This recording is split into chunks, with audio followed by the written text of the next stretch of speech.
Welcome to Finding Home Healing. I'm your host, Sadie. I believe you were born with a light that guides you to your higher self and most passionate life. But for many of us, it's been extinguished or lost.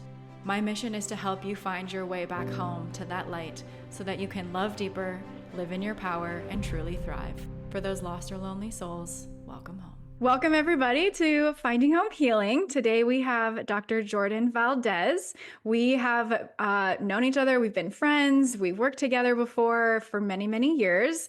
We both I lived in San Diego with her. She's still in the San Diego area. And I can't say enough amazing things about this woman. She is so beautiful and so inspiring. And the fact that she does what she does and has overcome so many of her blockages and challenges, as we all do, like, she's just somebody who deeply, deeply inspires me. And her path, just like a lot of us, hasn't always been super easy. And we might get into some of those things or not, but just whatever our conversation holds, I'm so, so excited today to have you on the podcast.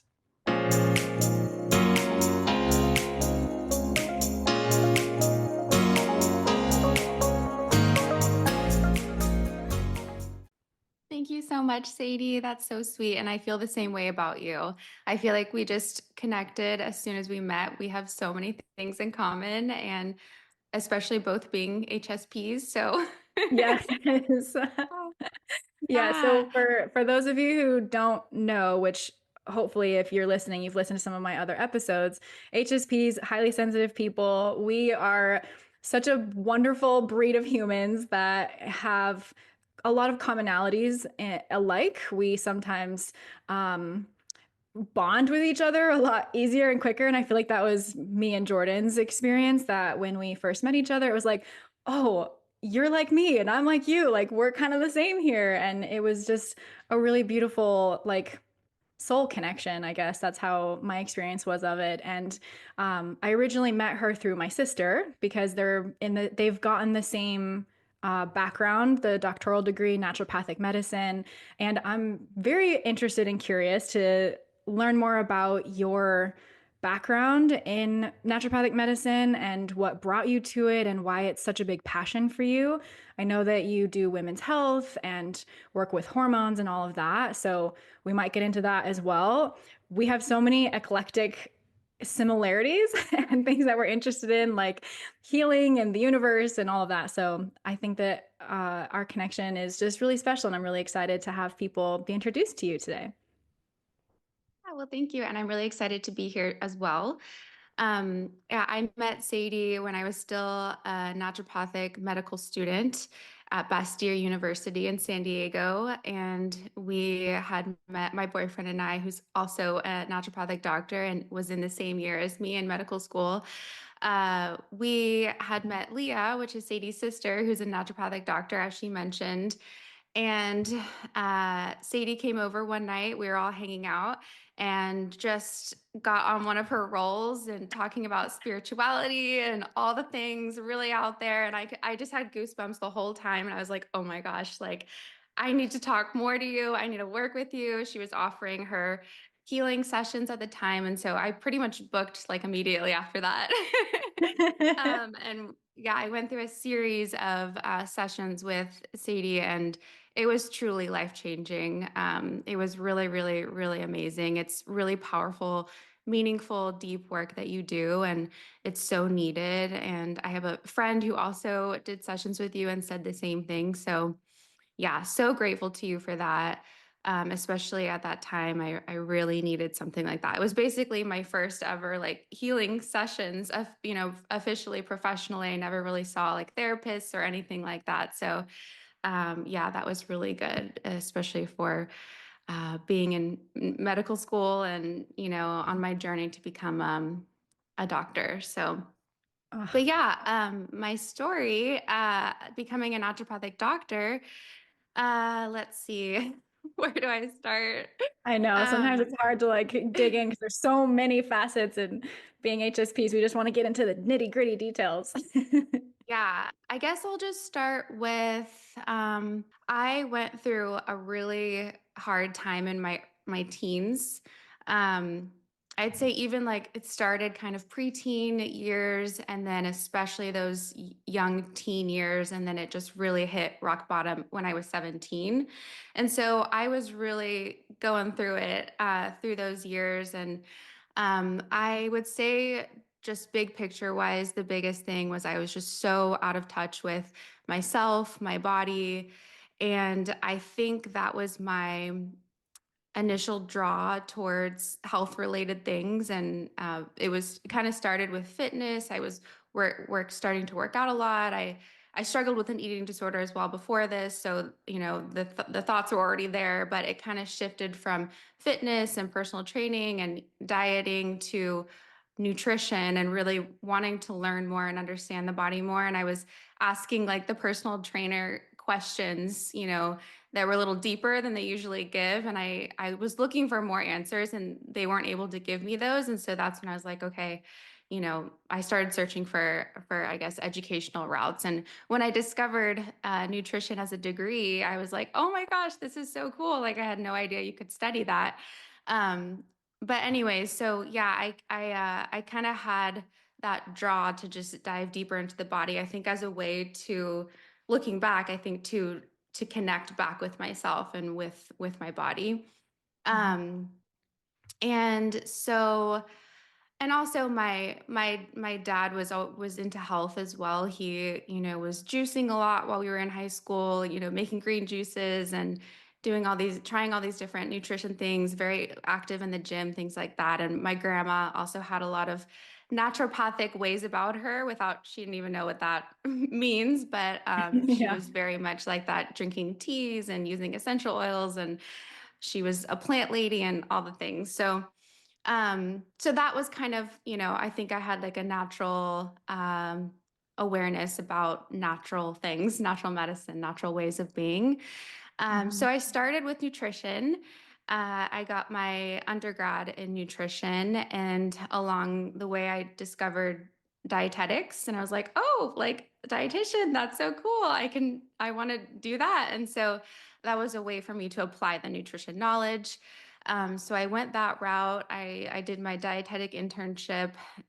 This was all at UT Austin in Texas, and my dietetic internship was rough. It was like I mean, it was great. There's so much good with that, and I so appreciate all the experience I got out of it.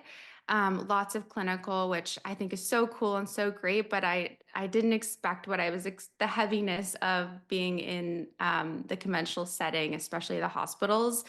I Mm. noticed a lot of the downfalls we're all familiar with about conventional medicine. I experienced it firsthand.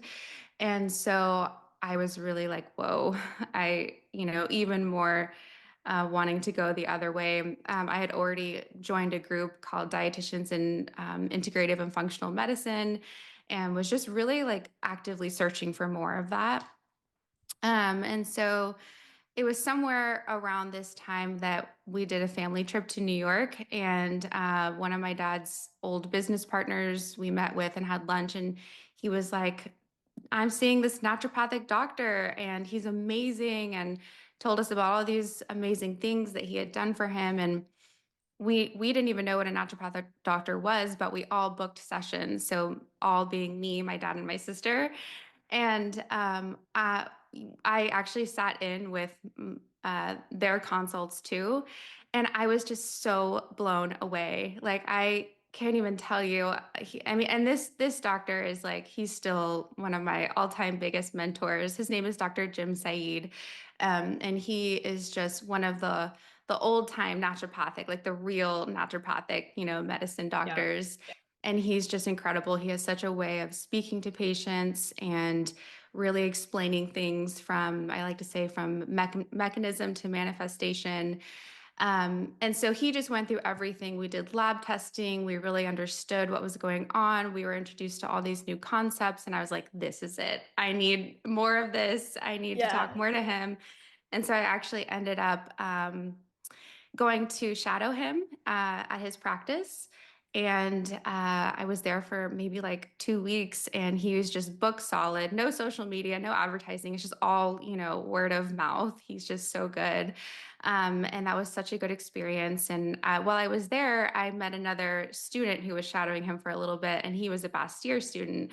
And so, yeah, I ended up applying to San Diego. I had a calling to be there anyways. I had before this been looking to go to San Diego. Like I was just going to go to a community college before even like nutrition, and it didn't work out. So it was interesting that I had already kind of explored going to San Diego. And then when I found out there was a naturopathic medical school there, I was like, okay, no brainer, I'm going. And so it all just really lined up. It was very synchronous. And it was a really big decision to move there because at the time I was in a long-term relationship, and he had just moved to Austin for me, and then I was moving. But you have to follow your calling and your dreams, and that's what I did. And it was the best decision I've ever made. Um, so I'll just stop there because I feel like I've been rambling. Oh my God, no, not at all. I literally have full body chills and I've gotten them Oh, twice since you've been talking. I'm like, oh, I'm just noticing all these like really divine intervention things that like have led you on this path. And I'm just like, I didn't actually know about some of your history with like the nutrition and dietetics and how you actually came to naturopathic medicine. And I've know a lot of naturopathic doctors and some in my very intimate personal life, some just kind of on the outskirts, but I feel like that medicine for some reason is so spiritual in the sense that it like calls people Mhm. to it, and the people who are very Totally. drawn to it, it's like a divine thing that leads them to it. And yeah, I just have so many chills as I hear about that story. And it's so beautiful that you had it in you to like follow that calling. I think that's something that a lot of us ignore or shut down or don't have the courage to actually follow it. And you did. And that's amazing. Yeah, thank you so much. I know it's funny because I mean everyone who goes into naturopathic medical school, it's like, okay, these are my people because it really is a calling, and it draws in certain people, and it's not even something that you're like, oh, I'm going to get into this and like be so well known and so well respected and make so much money, because those things have not been the case for naturopathic doctors, at least Yeah. not, until maybe recently in some places. So Mhm. it's really something you have to want and see the truth in. I think like seeing the truth in that medicine is like the biggest thing for people. Like people either have an experience personally with it or with someone they know and love, and it changes them, and they're like, this is like, we need more of this in our life. So yeah. 110,000%. I don't even need to go on tangents about my sister and I and how that all happened for like our family, but it has been that way, that it's just like this divine thing that's just almost like in a certain way been plotted, if you will. And so Mhm. actually to bring it down to nitty gritty for people who don't know what naturopathic medicine is, can you help them be introduced to that and what it really is and what it means and stands for? Sure. So, naturopathic medicine is a type of medical care system that has a different approach than conventional, in the sense that we really focus on. There's actually six principles that comprises naturopathic medicine, and you can Google them.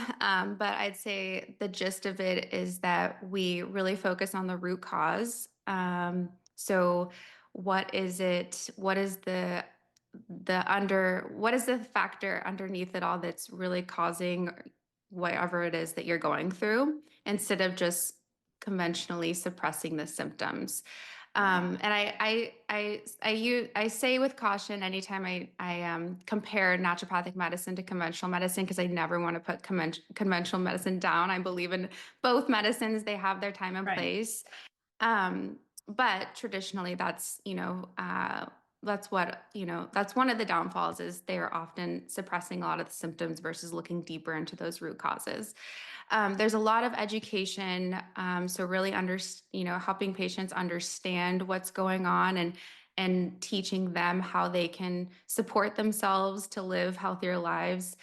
There's a lot of prevention focus, and so it's less, addressing things once it's too late or once there's already a problem, and more. let's optimize your health now for better health now and later, and that kind of thing.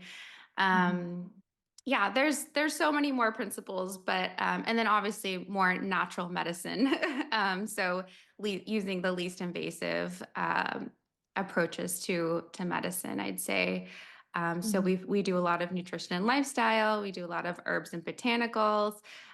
We do bioidentical hormones. There's honestly so many modalities we have access to. There's so many tools in the toolbox. I can't even list them all here, but we do focus on the more natural methods.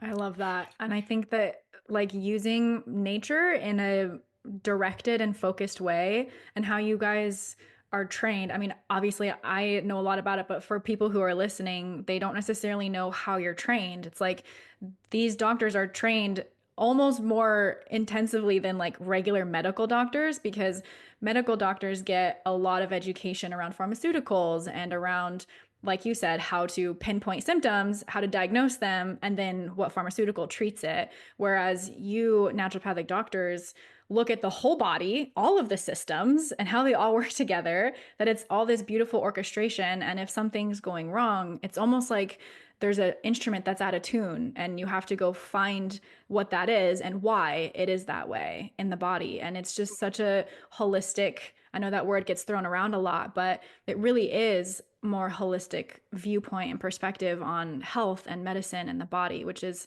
so necessary and needed in our day and age. Oh yeah, totally. Yeah, it just made me think of something too when I was, I've shadowed that mentor doctor that I was telling you about a couple times. And the last time I was there, I remember asking him, like, so what system do you specialize in? Like, what's your specialty? And he was like, the body. It's all one system. Like Right. I don't focus on just this one system because it's all connected and it's all one. And I get what he was it was a teaching moment, and so I just loved that he said that because it really made me think. It's like, yeah, we're never really just treating or looking at one system. It's all connected, and we do, that's part of the complexity that we learn in naturopathic medical school is connecting all the dots and looking at the system as a whole versus the very categorized systems of conventional medicine, your gastroenterologist and your et cetera, et cetera. So Right, right. And there is so much that goes on in the body that I feel like you guys have.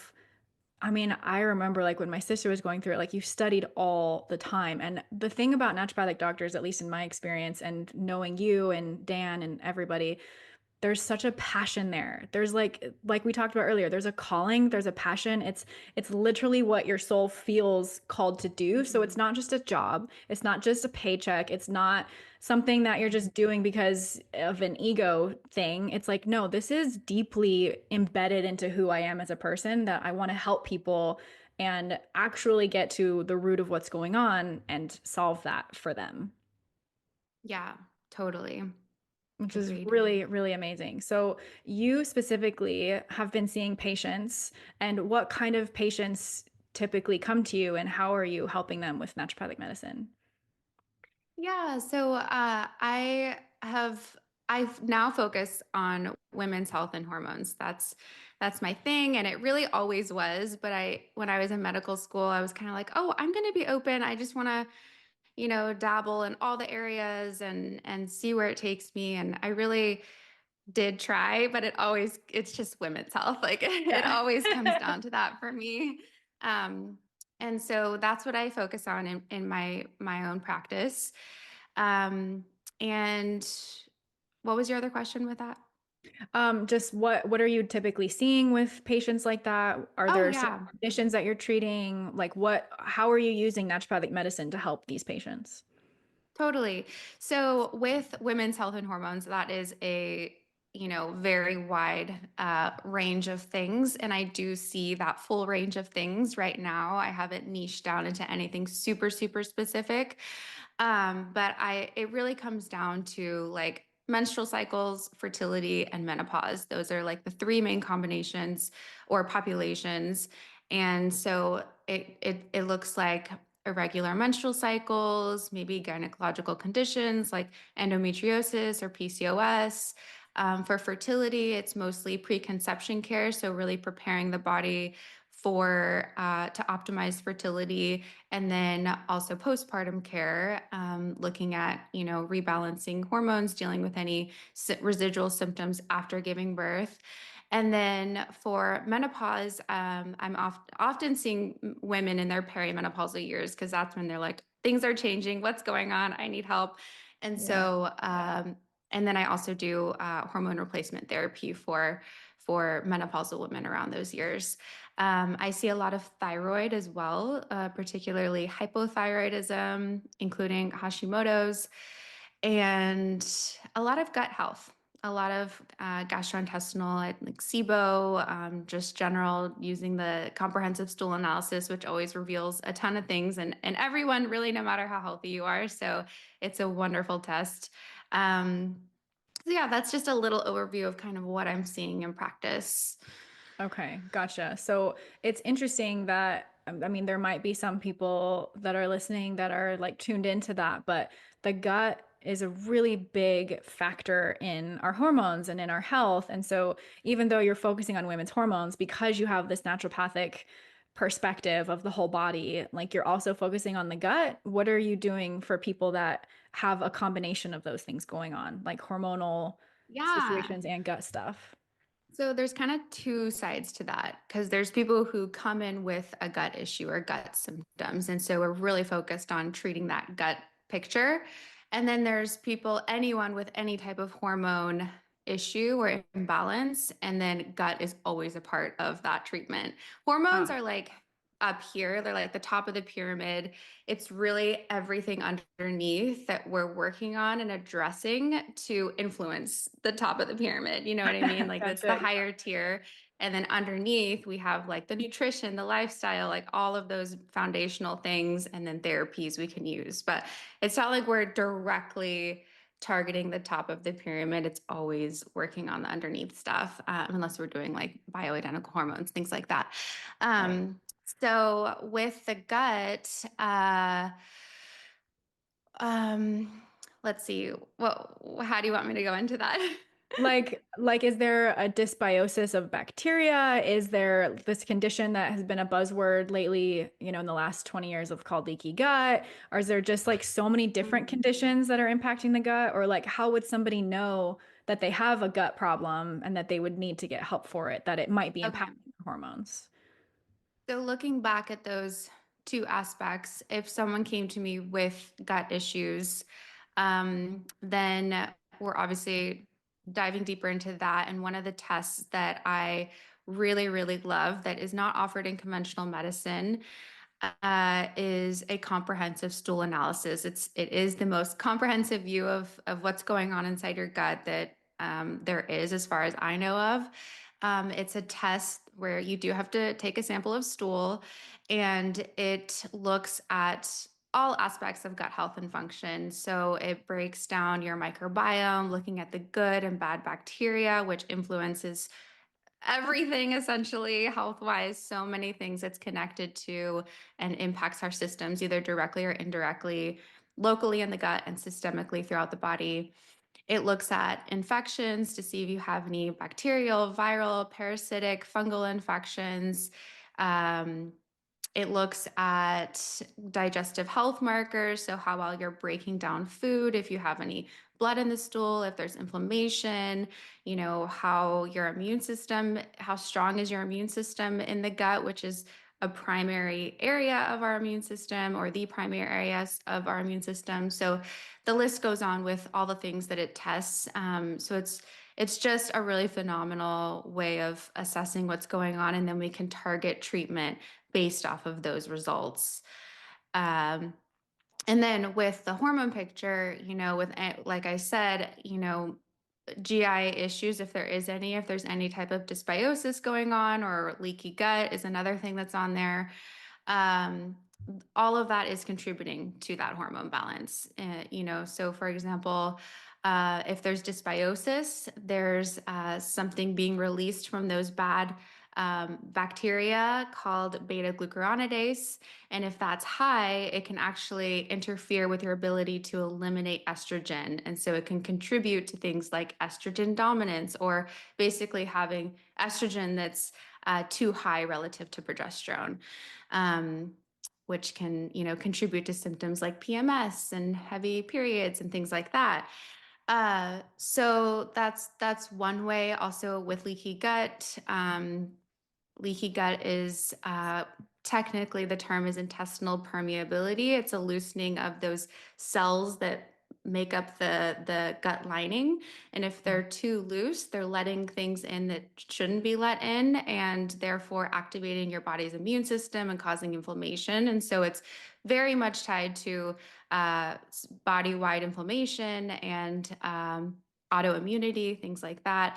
And obviously that affects hormones' ability to travel and bind to their receptors and things like that. So just a few examples of how the gut is connected to hormones and why we would always address gut usually as part of,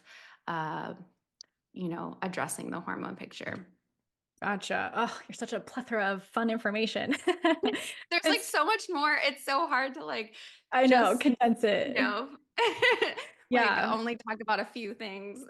Well, you're doing an amazing job because I'm like, oh, yes. Oh, that's so good. I'm like, I need that because something that's Yeah. landing for me is, well, I've known this, and this is something that I really want people who are drawn to this podcast to hear is that I was actually just on my sister's podcast earlier today, and I was helping explain to her that there's these different dimensions of existence that we have as beings, and they're all impacted by each other. And sometimes, like, if people are drawn to the mental, emotional, personal development, healing world, then there's been an expectation that like everything is mentally emotional and it just manifests in the body as a problem.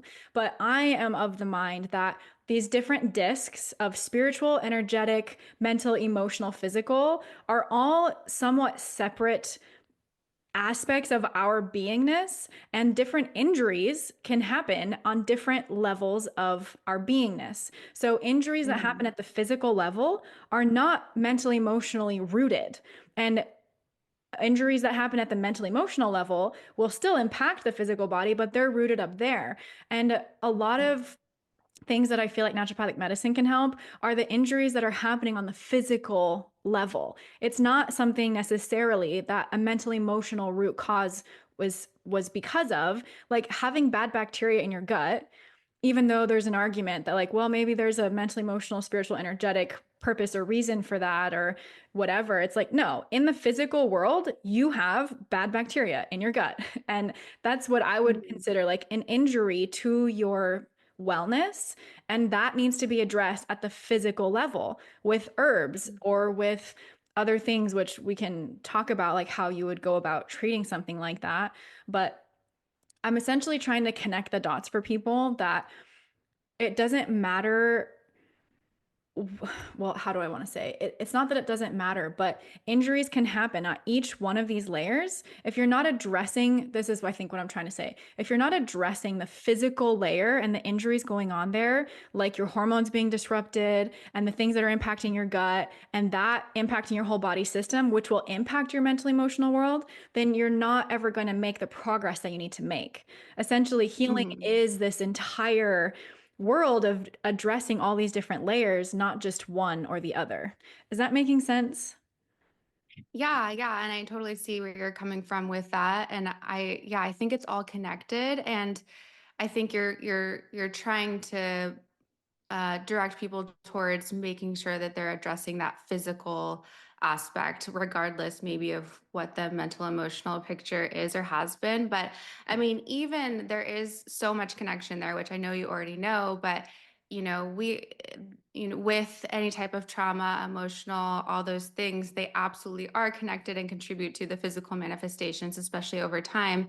In functional medicine, we're always asking that for our patients, looking at their timeline, basically from birth until now, and identifying those major stressors, those major traumas, those major emotional shifts, because that's important to us, because then we can connect. This is when that happened. This is when that happened. And that's probably why this is happening now. And so, especially those childhood events, we call them adverse childhood events, ACEs. If somebody has those, which most of us do, then it makes you more prone to physical issues. For example, adrenal or HPA axis dysfunction, issues with cortisol, things like that, that is, underlying a lot of issues hormonally that we see. So if we look at the gut and we're under a lot of stress, it's inhibiting digestive function. For example, acid production. We make acid in our stomach to be able to break down protein and things like that. Also, one of the things that stomach acid does is it's highly acidic, so it kills off microbes or bad bacteria, things like that that we don't want. We want to protect our bodies from. If we don't have enough stomach acid, then we're more prone to letting in bad microbes or letting bad microbes that are already in our gut overgrow. And therefore, that's contributing to this dysbiosis, or the balance of good and bad bacteria. And if there's more bad bacteria than good, there's dysbiosis. And that can cause, the downstream effects of poor gut health and poor systemic health.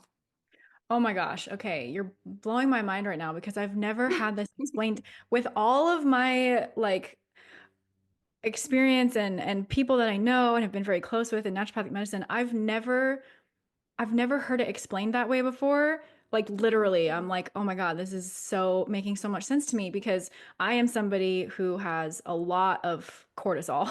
I got so burnt out that I had that. I forget what the name of it is when you get so burned out you don't even make cortisol anymore. What is that? It's Yeah, like that's stage that's 4. a that's stage three HPA Stage. axis dysfunction. Some people call it adrenal fatigue, even though that's not a technical term, but we call them also flatliners, because your cortisol will just be Yeah. flatlined at the bottom Right. of the Yeah, it's like results. I just did not have like the normal fluctuation of cortisol and that suppressed my stomach acid. And so I don't have enough stomach acid. Sometimes I have to take HCl when I eat meat or protein because it just sits Mhm. in my stomach and it just doesn't move and it's so uncomfortable. And I am somebody who I have really struggled with gut health like my whole life. That was one of my first introductions to naturopathic medicine when I was a teenager, as I was trying to see a doctor to Yeah. help me with my gut. And it definitely helped at the time. It's just I've had this issue with recurrent stress and like burnout that shuts off the stomach acid. And what was so profound about what you said is that without the stomach acid, we don't have the protective elements that keep the bad microbes out because we're Mhm. exposed to microbes everywhere all the time and our body naturally has the protection mechanisms against it. But if the system gets disrupted, like me, for example, with having so much stress, which might be from some of the trauma that I've worked on healing for God knows how long, 12 years or more, then that is impacting the systemic system. But without having the acid there to kill the bad microbes, then they start flourishing. And that's then the cause of the dysbiosis. And that's just making so much more sense to me now. Exactly. And that's just one factor, right? There's so many more things that stress would affect and contribute even more to that whole picture. Plus, just like our diets now and toxins and all the things that can also affect gut. So it's just compounded by so many other things. But yeah, you're a perfect example of that Which is of kind that of sad, scenario. but yeah. If I can be a representation for anybody else, like stress is a killer here. Yeah, it really, really is. It's like one of the biggest things that it underlies all disease, all dysfunction. There we go. We'll just put it like that. Right, which it's such an invisible killer too, that it's this Yes. thing that we can't actually see. We only can see the impact or the effects of what it's doing. And we don't even understand, at least some of us, myself even included, we don't even understand the impacts that the stress is having. We just think like, oh, I just need to get through this. I'm stressed, but it's fine. It'll get better one day. I tell myself that all the time. I'm like, it's fine. It'll get better one day, and then it doesn't, you know? But if you Let's were to make have that one day today. yeah, right, exactly. Well, and it's like I've learned so many tools to like regulate and not have that stress. But to our point earlier, like with people who can't handle their stress or they're highly sensitive and they're bombarded with their environment with stressors, even if it's something as bright lights, loud noises, coarse fabrics, those things are all stressful to a sensitive nervous system. And whether we like it or Yeah. not, that then can do this impact to cortisol, spike it. Then once you get to stage three or whatever, burned out, low stomach acid, then Mhm. all these microbes come in. Then by the time you know it, your gut's messed up and it's inflamed, and then it's messing up all these other systems in the body, and Mhm. then you're just sick. And that's chronic illness. And that's what I've had to fight in my life. And I'm sure there's other people out there too. It's So it's just many. crazy that that's the flow of how things happen. You know what I mean? Totally. Yeah. And that's why mindful eating is so important. And I feel like people know that it's good to calm down and they know, I think most people know what mindful eating is, but it really is so important, as simple as it sounds, just to calm yourself down before each meal and just make sure you're not feeling tense and in that stressed, go mode that you've just Right. been in from working. Because if you are, your digestive system is still turned off and you're just not going to break down and absorb your food as well. And you might even see undigested food in your stool as a result because you're not getting those enzymes to fully break that food down. So it really is a super important practice that can really make a difference. Yeah, I am definitely a culprit of that. I eat even when I'm not calm. Like I eat when I'm Mm. stressed. I don't actually eat when I'm stressed, but I'll be stressed and then I'll have to eat. And so I just kind of, shovel it in. And it's like, this is not how I need to be eating. Like, you know that this is not the way, Sadie. Why are you still doing Yeah. it? Yeah. Well, that's the thing. We all, that's why I say like, we all know these things, but we don't do them. But once we do, it really does change it. So it's just starting where you can, starting small, I think, and making the choice to actually do it, because, and not just like ignoring that little thought in your head that's like, I should slow down. I shouldn't be, just dive into this right now, but we do it anyways. And that to me is like, just comes down to also one of the biggest root causes of disease and dysfunction is ignoring our needs, and our intuitive needs for our body, for ourselves, and we do it all the time, every day. We just constantly ignore that little voice, and eventually it catches up to us. So, Right. So if you were to have a patient that's like me or that's an archetype of somebody who has this gut dysbiosis and is having dysregulated hormones, and they're doing some of these things with all their stress, they're burned out, their cortisol's, maybe they know it, maybe they don't yet. What would your way of helping them or treating them be like? oh my gosh. Well, it totally is dependent on the person. We also call naturopathic medicine personalized medicine because it's really so person specific, and everyone gets their own unique plan, right? There's no like standard cookie cutter plan for everyone. So I'll just start by prefacing with that. It's going to look different for everyone.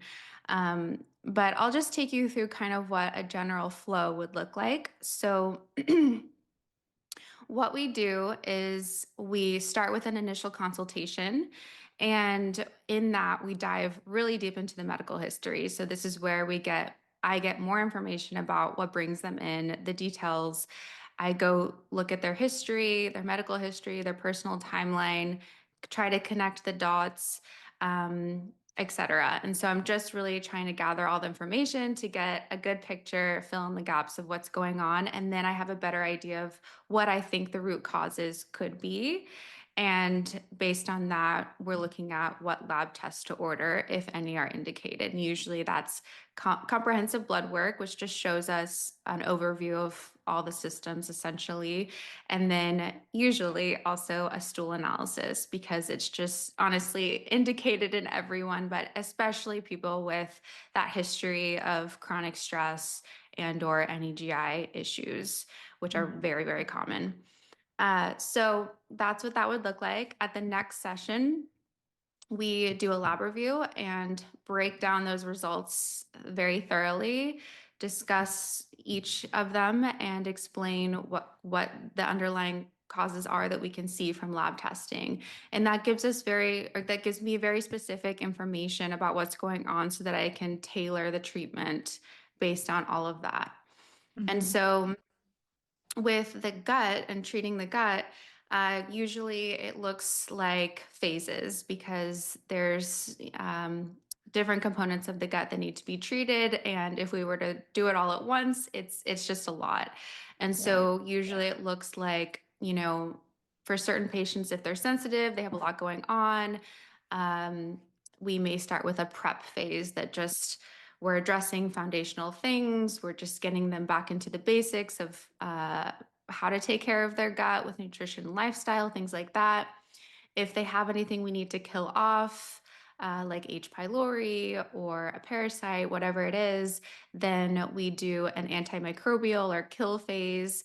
And so that's where we're using antimicrobial herbs usually and nutrients and immune factors and things like that to help kill off those infections and also strengthen the body's own ability to do that, i.e., the immune system in the gut and in the body.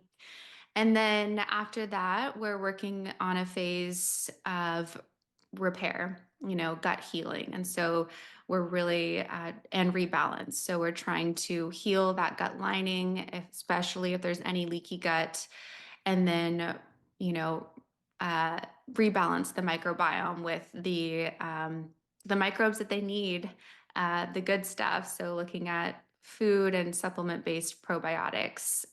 So that's just kind of an overview of what it would look like. And then Yeah. from there, it's just maintenance or addressing the next thing on the list. So Right. Because we are onions. The moment we peel back a layer, it's like, there's another layer.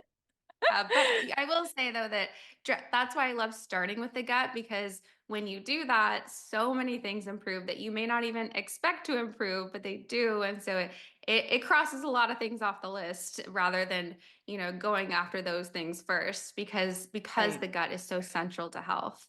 And it will, like I said, directly or indirectly affect everything else. So When if in doubt, somebody, treat the gut. yes, okay, well, and I feel like maybe this is just a weird thing that I have, but I feel like there's a lot of people out there who claim that they do, but it's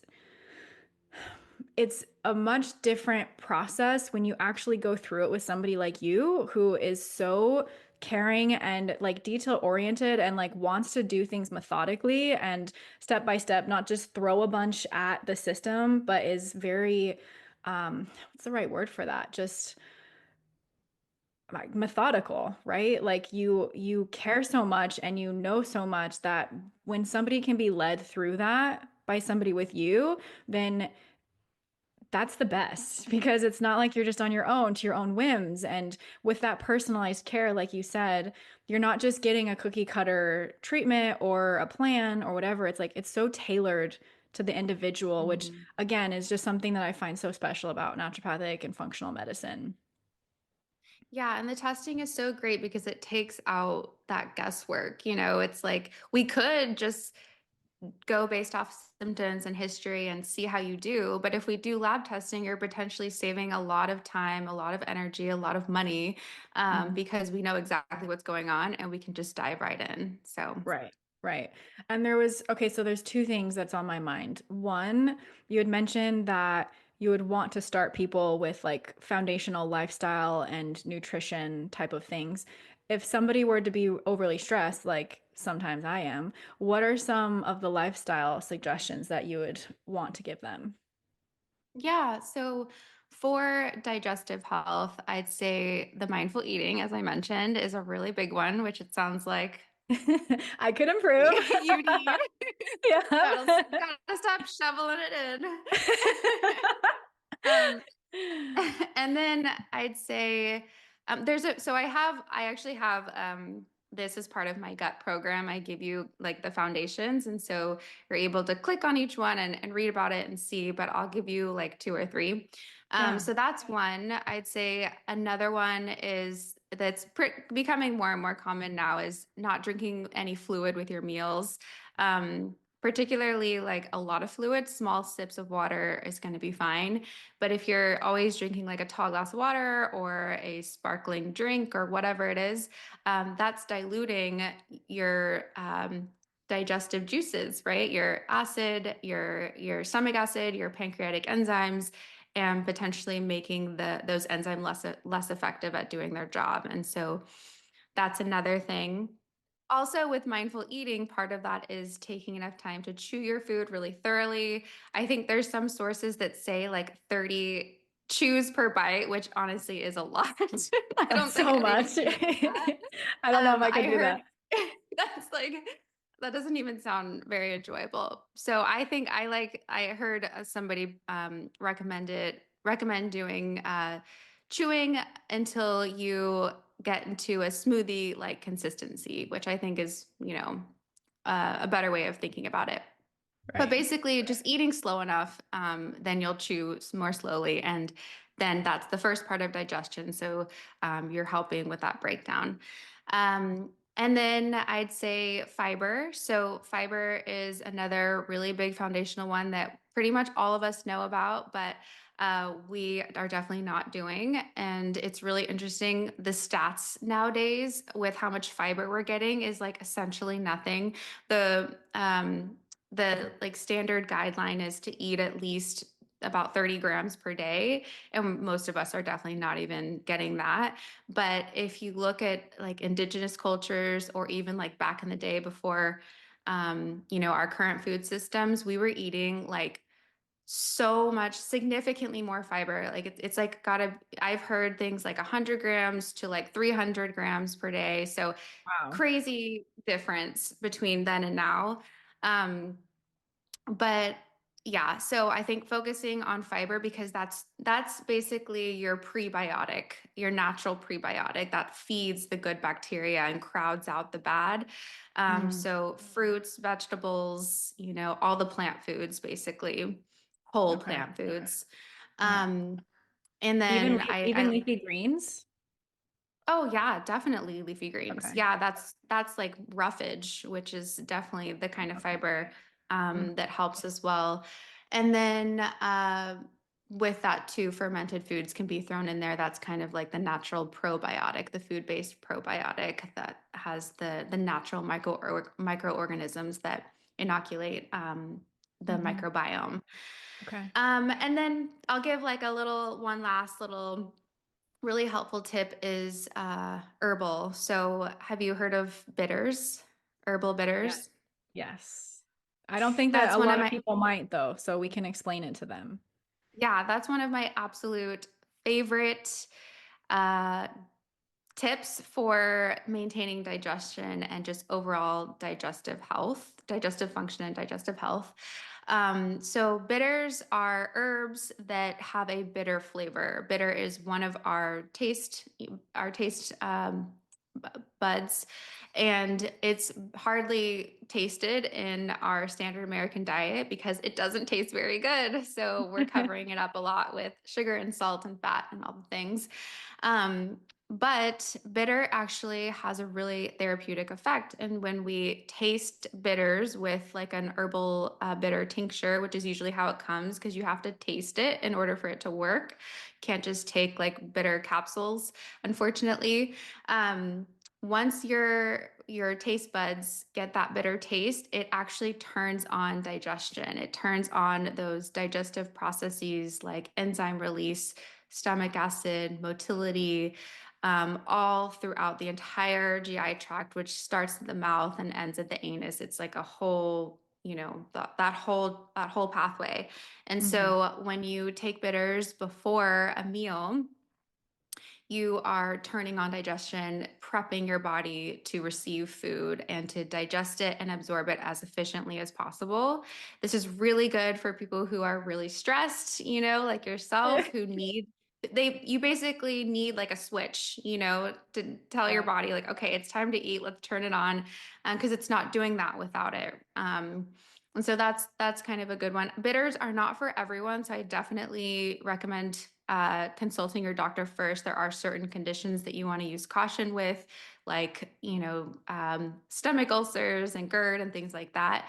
But for the general population, it's usually safe and you can get it on the market. So that's one little tidbit. I also love it as just like a tool in my toolkit during travel or after like eating out somewhere and I just feel like full and kind of yucky. And I take like some bitters and it just like it always works. It always makes me feel better. So, Oh, that's amazing. So good. I'm so excited that you brought that up because when I was working with my sister in her practice long ago, I used to take bitters all the time and I had better digestion then, I think. mhm. And I loved them actually. It's a acquired taste. You don't love them at first, but then like you're saying, the flip of the switch, your body starts asking for it and it's like, "Oh my God, please give me more." I remember feeling Mhm. like when I would take it, then I would always want to take it. And I haven't for so long, but this is such a helpful reminder for me to get back on that train because they're so powerful. Yeah. Those herbs are amazing.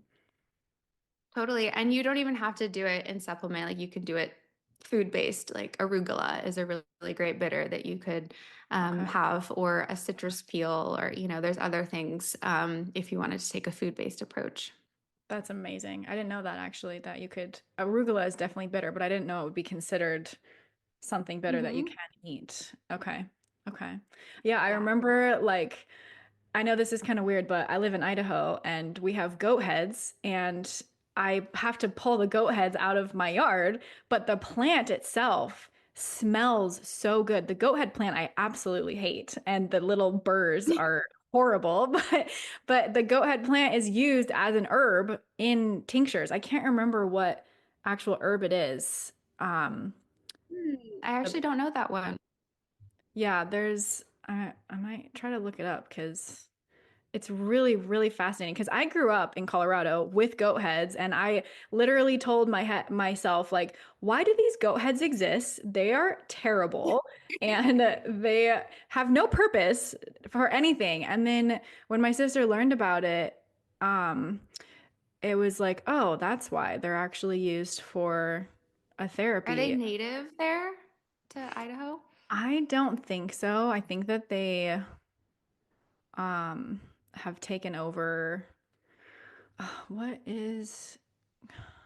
What plant is this? Yeah, I haven't heard of it, so it's probably because it's not native here.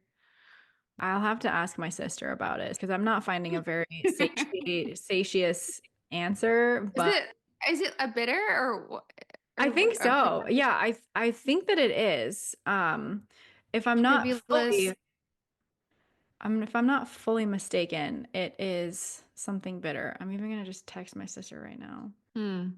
Yeah, I would be careful though with like harvesting anything because even if you look it up or whatever, there's always potential of toxicity if you're not absolutely certain, which takes Right. a lot of skill. Right. So No, I I would would just never like do it myself. Like, oh, I should eat the goat head okay. plant.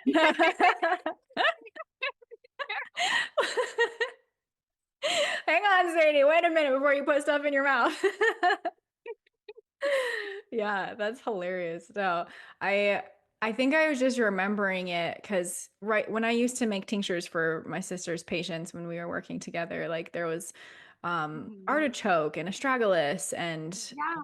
like those types of things. I got used to that. And then for some reason I have this memory that when we moved to Idaho, the goat head plant had something to do with herbs, but I haven't found a very satisfactory answer. So I'll have to research that. Maybe we can do another podcast about it. Yeah. All about goat's head. Yes. But okay, so yes, the bitter conversation. That's so, so helpful. And can people, I think you said people can just buy that like on the market, but it would probably be best if they saw a naturopathic doctor like you. And do you do custom tinctures or you just kind of send them in the right direction for the combination of bitters that would be best for them? Or how does that work? Yeah. Well, a dream of mine, a goal of mine is to have my own apothecary and be able to make custom tinctures. When it comes to bitters, though, like really any bitter herb is going to be fine as long as it's not, contraindicated for that patient. And so there's general formulas on the market available for those. But like I said, always consult with your doctor first. Okay. Awesome. Well, there's literally so many other things that I want to go into because I had a list in my head because there was another thing that you mentioned about like how we don't necessarily take care of our needs super well. Like we kind of hush that voice and stuff it down, and that's a really big factor for illness. We're probably not going to have time to go into that today, but I want to put that as a cliffhanger for one of our next times we get to talk because I do feel like that is a really, really big part of people's healing journey is paying attention to your needs, whether it's the physical needs, whether like even for me, like being more aware of the mindful eating and getting back on track with taking my bitters, like those types of things. I just feel like that's really an important message for people to not stuff that down and ignore it and let the stress or the anxiety, the overwhelm or the pulls on you in all these different directions like take over your life because that's going to shut your body down eventually. At least it did for me to try to teach us Mhm. like this doesn't work. Like you need to do something else and do it in a different way. I had to learn that lesson a couple of times in very, very dramatic ways. And Yeah. so I've recently had a reuptake of like, you need to prioritize your body. You need to take care of your needs and your health and not just be stressed and overwork yourself, essentially. So I'm appreciating that reminder a lot. Yeah. Yeah. And sometimes it does take those drastic changes, which I think is probably why a lot of times there's so much resistance to it. Because sometimes it's like needing to leave a relationship or change your career or move or like all the most stressful things that can happen. But sometimes it's not. A lot of times it's just the really simple everyday things that are very changeable, but that add up over time. But that was a big reason I took off so much time recently from social media was because I was bombarded with so much of the outside world. I was not able to hear like my own inner self, and I really needed that. And I was craving this just like wholesomeness. And not only is there so much information on social media, it's so much fragmented information. It's not whole. You're Right. not getting the wholeness of it. And so that really helped me. And so for anyone who feels called to take a break from social media or it's affecting your mental health in a negative way, stepping away from it, regardless of all the ifs or buts or FOMO or whatever, it's 100% worth it. 100%. I can't even speak to that myself because I mean, I can speak to it is what I mean. I love and hate social media. I have a love-hate relationship with it that I'm so grateful it Yeah. exists for certain reasons, but it's not something that I'm super called to and aligned with. And even though it's my passion to help get more information out to the world, it's just not my passion to be on social media and to be connected to it. Yeah. So I'm with you on that. I That could think, be a whole podcast episode in itself, honestly. Like there's so much yes. there to So much. And we haven't even touched on like the spirituality aspect of like our the way we love to think and how we connect on that stuff. So I'm setting up little Just where it breadcrumbs. took us today. Yeah. Yeah, for a little We like just got the gut today. Your gut yes, needed to hear this. it did. Your gut needed to hear that. My gut needed to hear this too. So it's been Yeah. really, really, really helpful, honestly. Like it's such good reminders. It's because it's the simplest little things. Like the way that you eat and the way you approach eating can literally change your habits. And like I have a history of eating disorder too, like orthorexia nervosa and just freaking out about health and having a lot of food Yeah. anxiety and I tend to get very anxious about food and when I'm around food and when I'm eating food and when I have to think about making food, like the whole aspect of like Mhm. eating is just a very difficult thing for me because of some of my history. So just some of those Yeah. reminders to support. Which is also a whole nother episode. Like such good stuff to talk about there with both of our histories and how that connects to spirituality and gut health and all the things. But yeah, and there's this quote I really love. I can't think of it exactly right now, but it says something to the effect of that food is the interface between you, your body, and nature, because food really comes from nature, and because we have to consume it to survive and thrive. Those molecules, those substances are entering our body, and we become those things. And so it's this really beautiful connection relationship with nature. And I believe too that like those chemicals are messengers that we're receiving in all the food that we take in. And especially if you're eating, it's telling us not just like from a nutrition or energy standpoint, but like it's telling our bodies, about what's coming, or what's in the soil. What is the mycelium up to? What is, all the things, that's more on like a, energetic, spiritual aspect, but I definitely believe in that. So. Oh yeah, 100%. I do too. And it's so silly in some ways in my mind because like I remember being taught like you are what you eat, but it's so much deeper than that. It's a much more intricate, like beautiful thing that yeah, we're eating nature and that's the interface of who we are and what we become. It's so beautiful. I love that. I love that so much. There's so much here. Ah, I wish I could talk to you for hours. I know. I mean, that's why, like, you were the person I was like, I feel comfortable doing a podcast with, because I just know we know each other, and like we can just talk and it flows and it resonates. And so, yeah, anytime you want to just chat and press record, I'm down. I love it. I love it so much. Well, thank you very much for all of your wisdom, for sharing who you are. And in the next one, we don't even need to get into that because we've already met you. And then we can get into some of these other cliffhanger topics that I'm like, oh, I want to talk about it right now. But I am really excited for you and what you're doing. What's the best way that somebody could get in touch with you? Yes, that would be through my website, which is www.annamarianaturalmedicine.com. Just one N in Anna.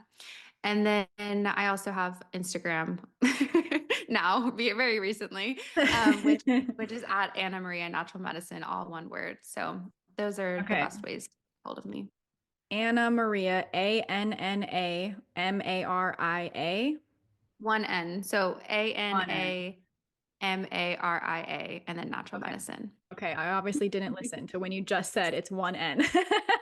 But I did that for listeners who also weren't listening. I'm just kidding. Because I know most people are going to put two N's, which honestly is fine because I have it set up so that if they do, it still gets redirected. So Oh, perfect. Okay. That was trying to think really ahead. smart. Look at you thinking ahead. AnnaMariaNaturalMedicine.com. Yes. Okay. One Perfect. N. One N. But if you do two, it's going to be okay. Not really. Do one N, everybody. ANA, Maria.